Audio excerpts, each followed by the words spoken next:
Before I got hurt, I was a soccer player, and I was on the track team at my high school. I was captain of the track team and the soccer team, so I was very involved with sports, and I just loved it. I was very competitive, and I really enjoyed it. And so when I got hurt, I was trying to figure out, well, what sport am I going to play? Obviously, I can't play soccer.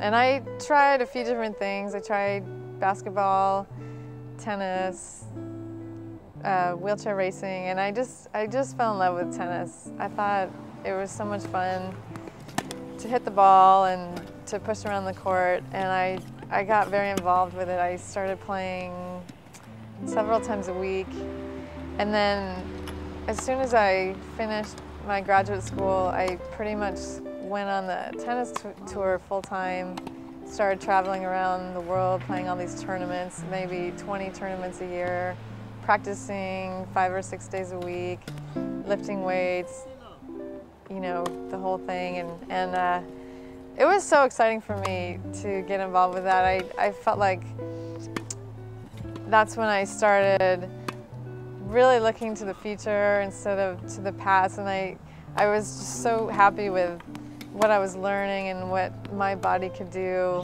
and I wasn't thinking about, you know, all the things I couldn't do anymore. And I was meeting a lot of people who were in the same situation that had had accidents, and I was watching them and learning from them how they dealt with little things in life, and that was great. And you know, I met some just beautiful people, and it made me think, you know, there are some cool people out there in wheelchairs, and so, you know, maybe it's okay to be in one. It took a while to get used to people staring at me, and I think it's only been maybe in the past 5 years that I've really gotten used to it and not let it bother me. It did take a while, depending on the day. Some days, you know, when you're in a good mood, nothing bothers you, but when you're already frustrated about something and people are staring at you and they're always trying to help you get in your car, then you just feel like, you know, wow, do I really look like I need that much help? Do I look that pathetic that you have to come over and help me? Because I feel like me getting in and out of my car, it's so easy for me. I do it every day, you know, several times a day, and I just don't like to think that it looks like I'm struggling when I do that. People offer me help all the time. I generally just smile and say, thank you, I'm okay, but often they'll still help anyway, and they'll start grabbing wheels and parts, and it's always makes it harder, but I try to be nice because I realize that people are trying to be helpful, and I appreciate that.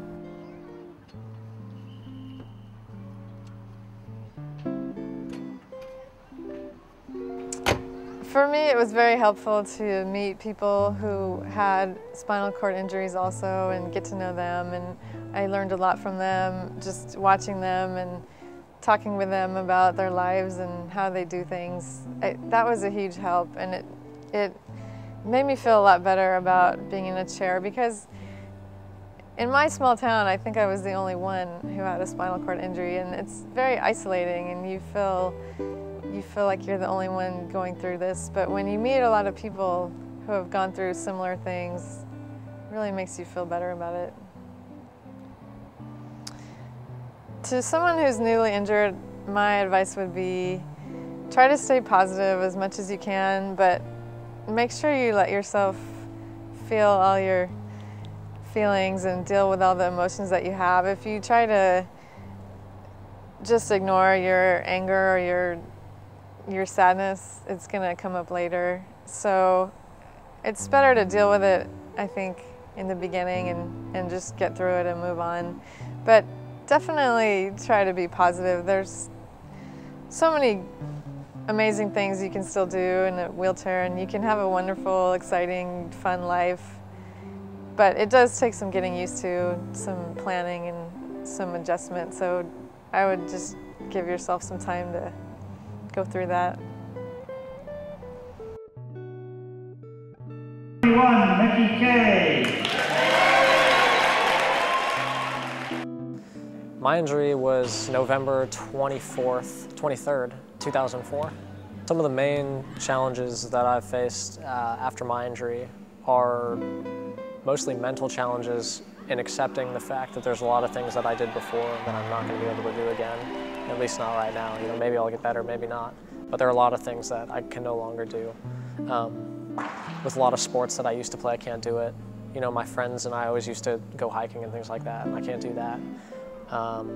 So just getting that into my head, you know, it's easy to get depressed thinking about all the things that you can't do in that way. And getting over that was the best way that helped me get over it, was finding other sports that I could play. Basketball has been awesome for me adjusting to my injury. It's got the competition and the intensity. You know, you get the same endorphin rush you do playing an able-bodied sport. If you're a sports person, no matter what sport you're playing, you still get that same feel when you're playing it.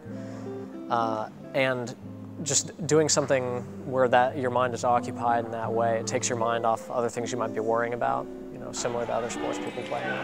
Well, both team and individual sports have different assets that I like. The basketball, the team sport, I like because it's an awesome way to meet people. You make friends. When you're on a sports team, you just make friends with the people on your team. And it's been really good for that. It's fun coming out and seeing these guys and talking with them, and you know, we'll still talk about all the issues we have with our injuries and otherwise. So in that way, it's been a great way of meeting people and making friends, and a great place to get stuff off your chest if you have to. You know, well, my injury was about 1.5 years ago, almost now, and so you know, I'm still adapting. You know, by no means is that process over, nor will it ever be. You know, I imagine. But my advice would be to have faith that things will get better, because they seem really, really bad often when you're in the hospital right after an injury. And even in the hospital, things will feel all right, and when you get home, maybe things will start to feel really bad. But have faith that things will get better, and try to get yourself doing as many things as possible, regardless of how you're feeling. It's hard, you know, if you're depressed or something, to go out and do stuff. But in my experience, every time I've been sad or down or, you know, depressed about my injury, going and just doing anything, getting out of the house, going and doing something, even though I don't want to, when it's done and when I'm there doing whatever it is, I always feel better. And it's kind of like I set out with that mentality early on, you know, and oftentimes my mom had to make me get up and do something. But through just kind of doing that each day and trying to stay busy, it kind of came along unexpectedly to where now all of a sudden, you know, I'm at school playing basketball, you know, just doing a lot of activities that are enjoyable, actually enjoyable, not just occupying my time, taking my mind off things, even though they do that too. And it's kind of like unexpectedly, all of a sudden, it feels all, you know, I still hate the fact that I'm in a chair, but it feels more okay to be this way, because there's still a lot of things that I'm doing that are fun. And it's not like, oh, well, this is the best thing I can do in a chair. You know, I have to settle for it, even though it's not that fun. It's like, basketball is fun. I like it. And going to school, you know, not as fun as basketball, but it feels worthwhile. So, so staying busy and having faith that things will get better.